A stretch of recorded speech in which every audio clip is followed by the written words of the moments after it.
Vamos a acudir a la palabra y os pido que tengáis abierto el libro de Jonás. Mucho cuidado con el pabellón de alta seguridad, porque allí están los malvados. Estas fueron las palabras de un miembro de las autoridades carcelarias cuando un grupo de una iglesia, el pastor con un grupo de jóvenes, fueron a un correccional de jóvenes. Algunos puede que lo conozcáis, bueno, porque soy de por allí, Piedecuesta, Santander, Colombia. No porque hayáis estado en el correccional. De máxima seguridad, ¿verdad?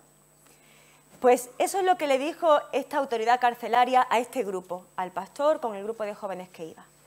Y que esas palabras no fueron muy alentadoras, ¿no? Eso de cuidado con el pabellón de alta seguridad, porque ahí están los homicidas más malvados. La actividad que tenían prevista la llevaron a cabo, así que pasaron primero por el pabellón de mínima seguridad, donde se encontraban algunos jóvenes que habían cometido pues, delitos menores. Después pasaron por el pabellón de mediana seguridad, también con delitos intermedios, ahí había jóvenes con delitos intermedios, y finalmente le llevaron al pabellón de alta seguridad, de máxima seguridad, donde se encontraban 7 jóvenes que habían cometido delitos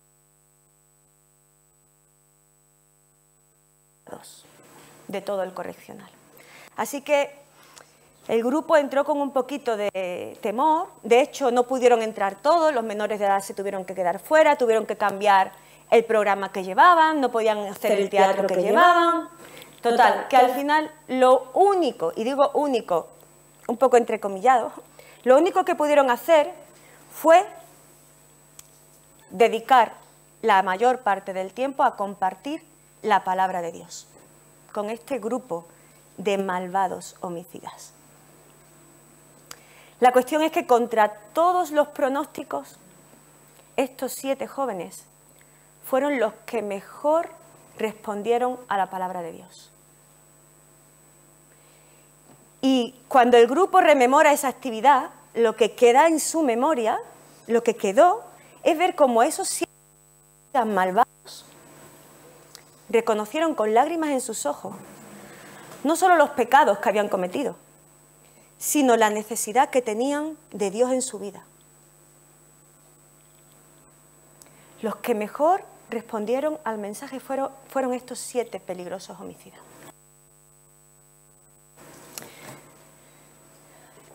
¿Por qué traigo este ejemplo vivido por hermanos nuestros ahí en Colombia, en una iglesia concreta? Bueno, aunque no es totalmente igual, pero es verdad que vivimos muchos conflictos actuales en nuestra sociedad. Muchos conflictos.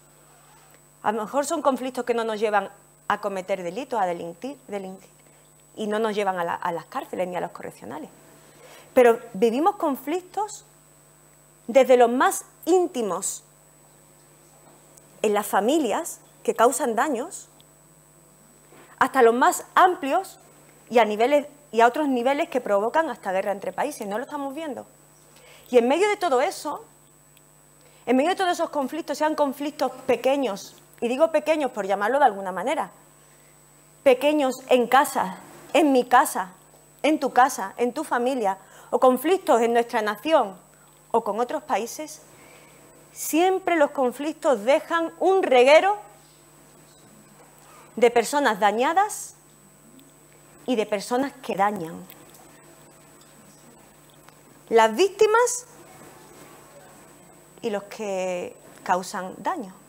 Las víctimas y los... Esa es la palabra, pero como aquí no suena mucho, ¿verdad que victimarios no nos suena mucho en castellano? El sinónimo es homicida, ¿vale? Pero así es, las víctimas y los victimarios.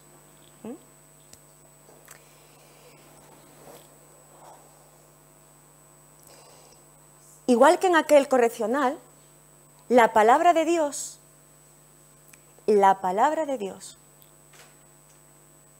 es la única que puede llegar tanto a las víctimas como a los victimarios. Porque es la única que puede llegar a la necesidad más imperiosa que tienen tanto los unos como los otros. Establecer con Dios una relación transformadora y significativa. Y en ese sentido, todos somos víctimas, somos victimarios. Cada uno de nosotros necesita establecer esa relación transformadora y significativa. Y mirad, hermanos, cuando digo esto, casi que me voy a la aplicación. Esa relación transformadora con Dios, a través de su palabra, puede cambiar los daños y los conflictos de nuestro hogar y de las naciones. Aunque a veces pensamos y oramos para que cambien los conflictos de las naciones, y no oramos para que cambien los conflictos de nuestro hogar. Y pensando en todo esto es que quiero llevarlo al libro de Jonás. Y me diréis, ¿por qué? Ya sabemos la historia de Jonás. ¿Qué nos acordamos de la historia de Jonás?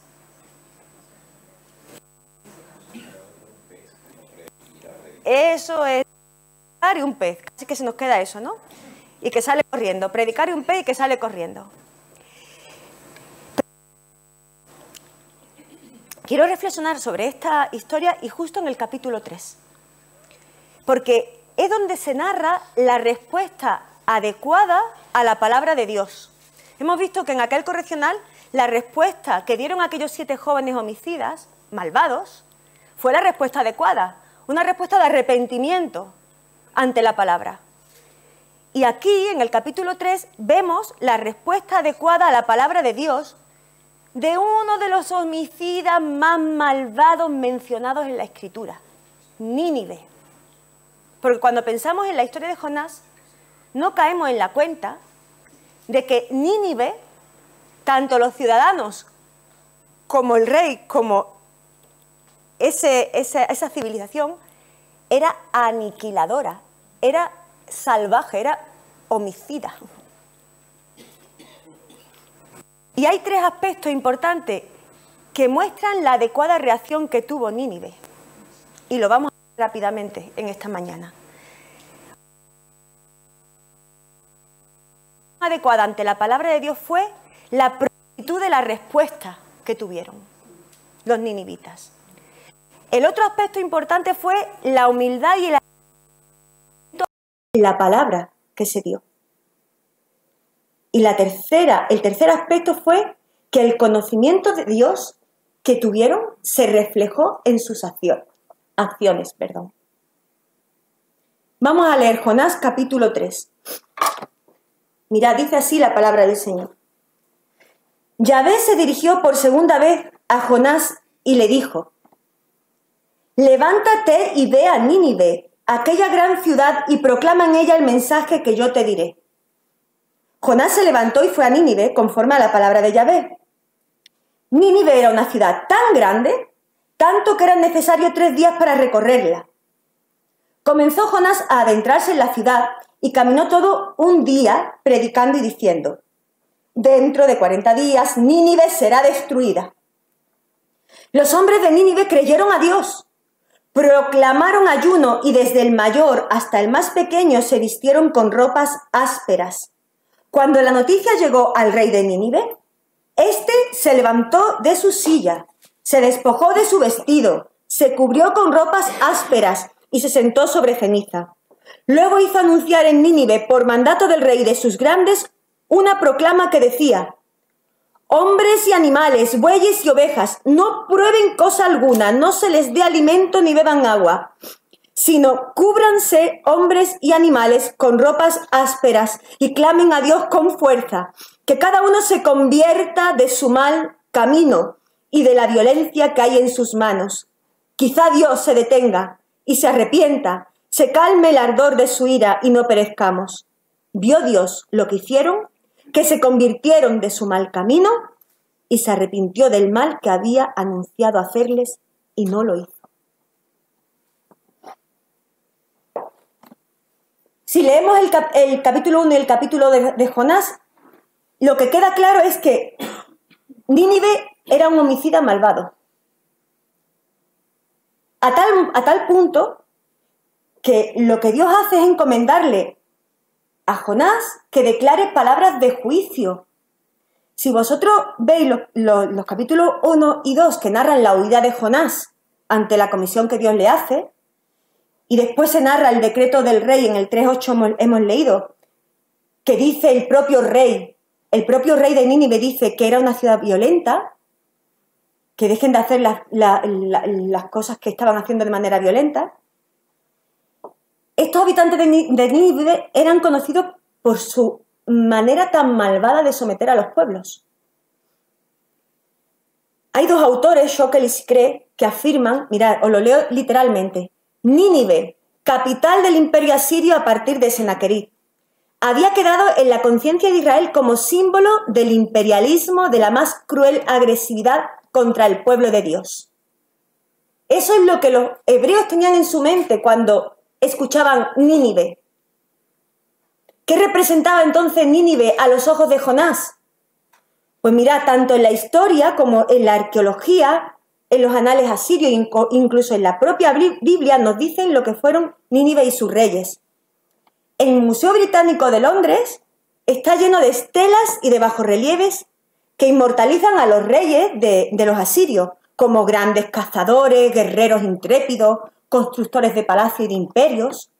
Y a través de esos monumentos de piedra, como a través de los textos, se ve la implacable crueldad que tenían. Eran tiranos. Guerras de conquistas, despojos, deportaciones, trabajos forzados, imposición de tributos exorbitantes, saqueos, tierras calcinadas. Eso representaba Nínive para los hebreos.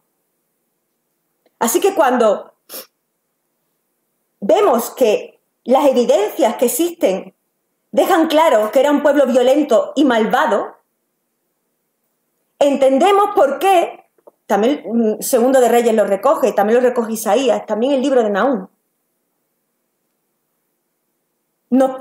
Con todo esto podemos concluir que efectivamente el pueblo de Dios, el pueblo hebreo, había sido víctima de Nínive, de los reyes de Nínive y del imperio de Nínive.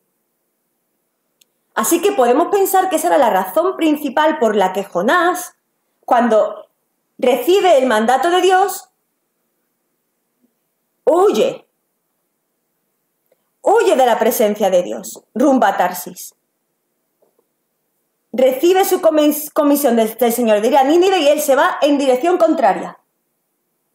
Porque para Jonás era inaceptable que el Señor lo enviara a proclamar la palabra de Dios a un pueblo que le había hecho daño a Israel, el pueblo de Dios.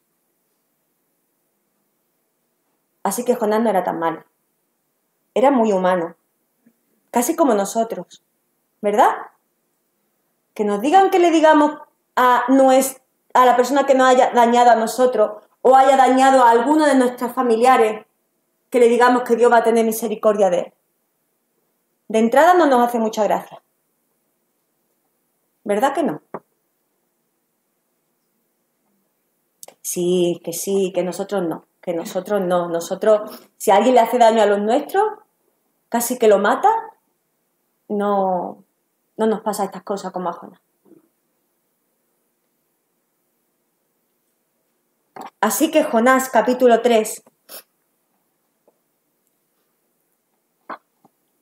los versículos del 5 al 9, el primer elemento, una pronta respuesta. De los versículos del 5 al 9 se describe la rapidez con la que el pueblo y el rey responden a la palabra de Dios proclamada por Jonás. Y fijaros, para mal rato de Jonás, digo yo, el pueblo responde rápidamente. Reconocen que son crueles y creen en Dios al aceptar su palabra y proclaman ayuno y se visten de cilicio. Reaccionan muy pronto a la palabra de Dios. ¿Y sabemos por qué reaccionan pronto? Porque para recorrer la ciudad tenía que pasar 3 días. Y dice que en el primero, que está proclamando el juicio de Dios, el pueblo ya se arrepiente. El pueblo cree a Dios, Solo el primer día, no tuvo que estar 3 días diciendo el juicio de Dios viene, el juicio de Dios viene.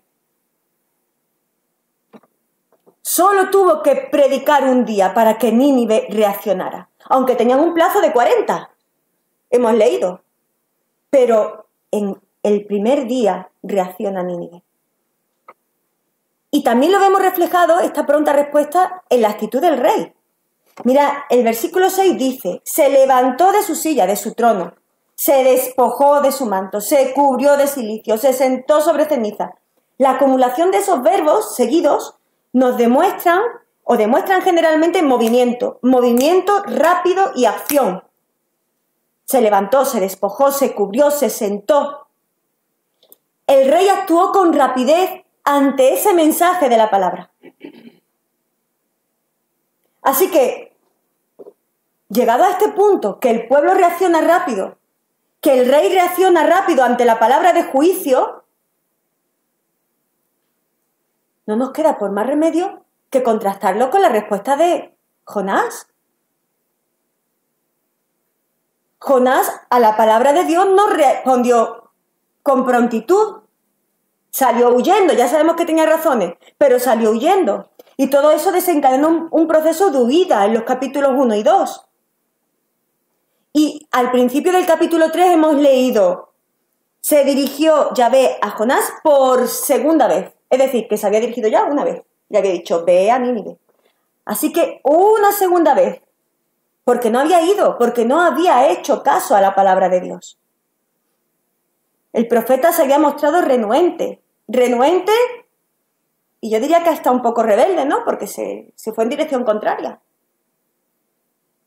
¿Cómo es nuestra reacción a la palabra de Dios? ¿Cómo es nuestra reacción a la palabra de Dios? Cuando la palabra de Dios nos interpela en cuestiones menores para nuestra familia, para nosotros mismos, o en cuestiones mayores, en relaciones con los demás. ¿Cómo es nuestra reacción cuando el Espíritu Santo nos está convenciendo de pecado, de juicio y de justicia, nos está diciendo, ven a mí que yo te salvo? ¿Cómo es nuestra pronta rectitud? ¿Es nuestra pronta reacción o es nuestra tardía reacción? ¿Nos sentimos interpelados por la palabra? ¿Podemos estar predicando la palabra para afuera y no asumirla para mí y para mi familia y para adentro? Ahí hay una contradicción. Hermanos, ¿cómo respondemos a la palabra?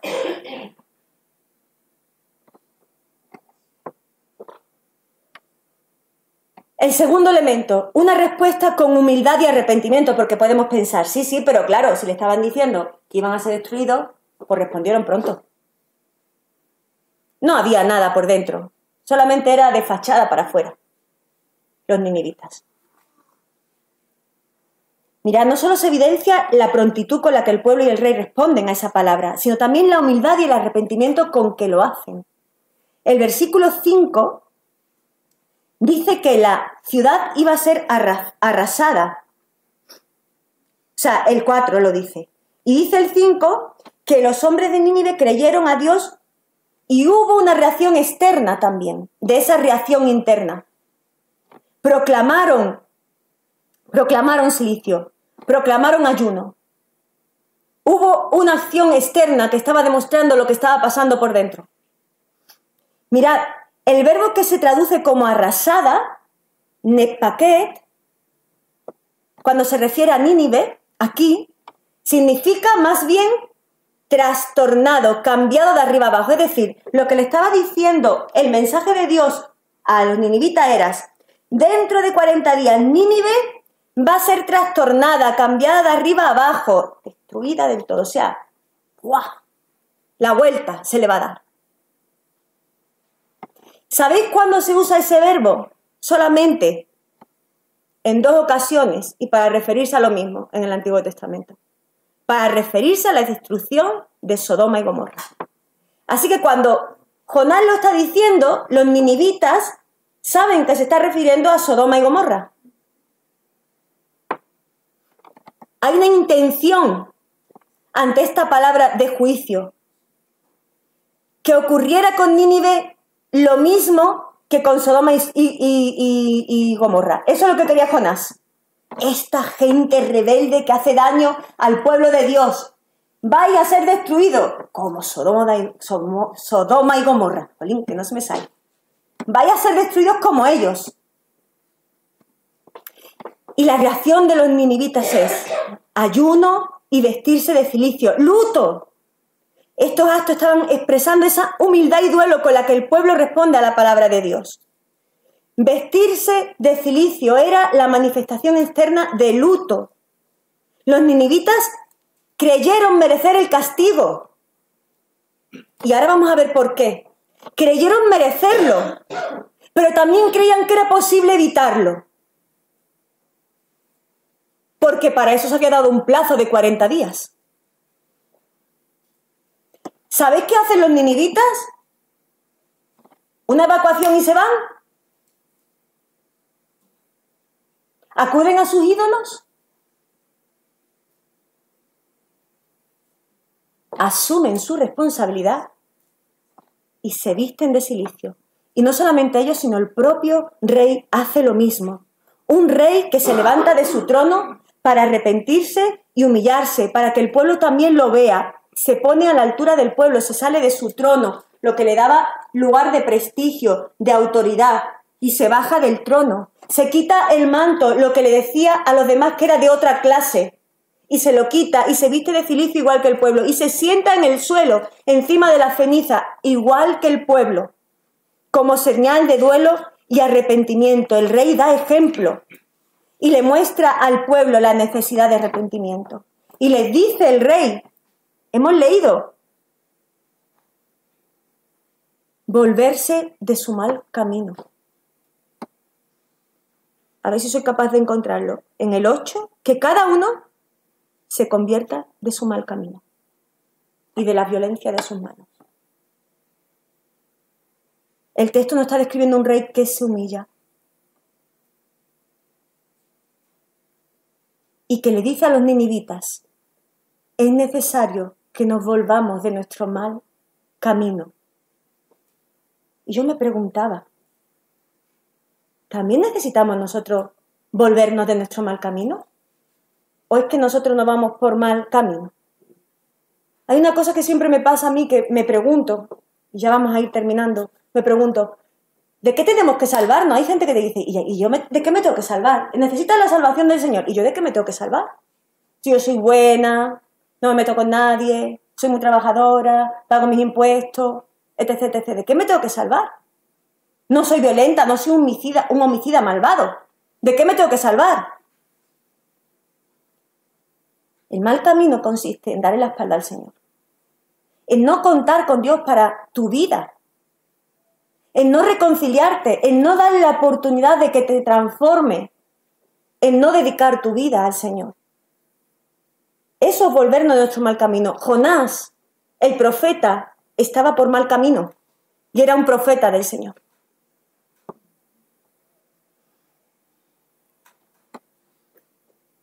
El pueblo tenía un genuino arrepentimiento porque estaba dispuesto a apartarse de su mal camino. Incluso dice el conocimiento de Dios expresado en sus acciones. Les dice, ¿quién sabe? El versículo 9. ¿Quién sabe? Quizás Dios se vuelva, se arrepienta y aparte el ardor de su ira y no perezcamos. Ellos sabían que Dios era soberano. Los ninivitas conocían que Dios era soberano, que si quería, podía no caer el juicio sobre ellos, pero no dependía de ellos, sino de Dios. ¿Quién sabe si nuestro arrepentimiento y nuestro cambio de actitud hace que el Señor tenga misericordia de nosotros? Y eso es lo que ocurrió. Los ninivitas aceptaron la soberanía de Dios. ¿Y sabéis lo que hace el Señor con nosotros? Lo mismo que hizo con los ninivitas. Exactamente lo mismo. Él está presto a esperarnos a que cambiemos de actitud con respecto a Él, a que le entreguemos nuestra vida. Y entonces Él, en su soberanía, nos otorga la eternidad.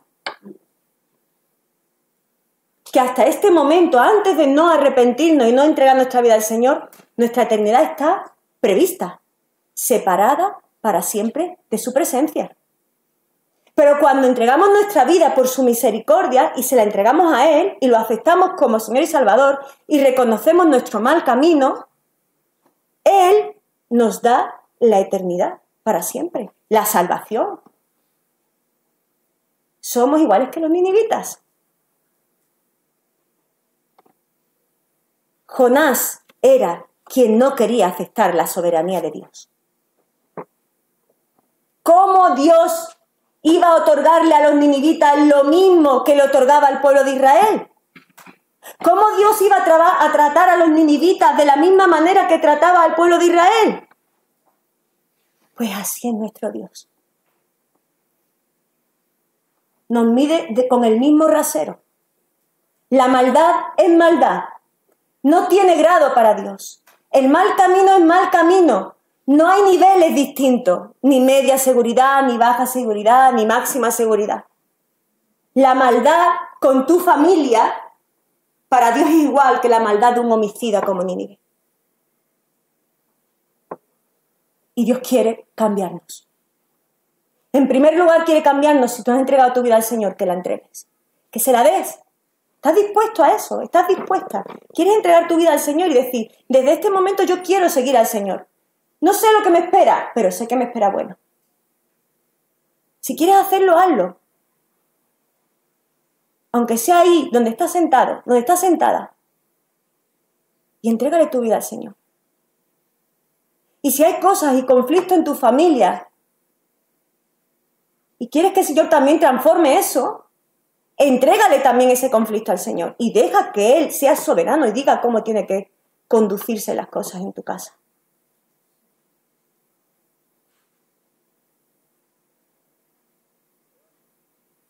Quiero terminar con un versículo de Apocalipsis que todos conocemos. Apocalipsis 3:20, que dice así, que siempre lo usamos para cuando la gente nunca conoce al Señor y tiene que conocerlo. Pero yo lo uso porque el Señor también lo hace con sus hijos. Mira que estoy a la puerta y llamo. Así hacía mi pastor. Que estoy a la puerta y llamo. Si alguno oye mi voz y abre la puerta de su corazón, entraré y cenaré con él y él conmigo. Hermanos, amigos, no hay mayor gozo que tener al Señor de nuestro lado. No hay mayor gozo que el Señor sea uno de la familia y que esté en medio de nosotros. Pero no lo metamos en un rincón, no lo pongamos en una habitación allí guardado, como si fuera un huésped. Invítalo a estar en medio, porque nos ayudará a resolver las cosas. Y si aún todavía tú no has entregado tu vida al Señor, es el momento de hacerlo.